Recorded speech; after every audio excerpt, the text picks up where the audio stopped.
এই জন্য কবর প্রত্যেকটা দিন মানুষকে ডেকে ডেকে বলতেছে, হে আল্লাহর বান্দা, আমি হলাম অন্ধকার কবর, আমার মধ্যে রয়েছে সাপ, আমার মধ্যে রয়েছে বিচ্ছু, আমার মধ্যে শুধু অশান্তি অশান্তি।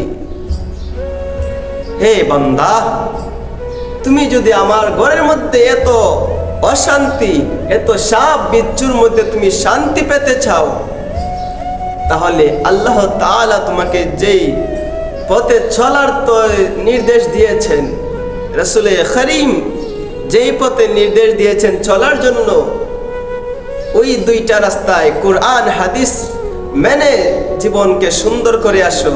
আমি অশান্তি ঘরকে, আমার এই সাপ বিচ্ছু ঘরের মধ্যে তুমি জান্নাতি আরামের ঘুম ঘুমাইতে পারবা, এছাড়া উপায় নাই। এটা হচ্ছে এত ভয়ঙ্কর কবর।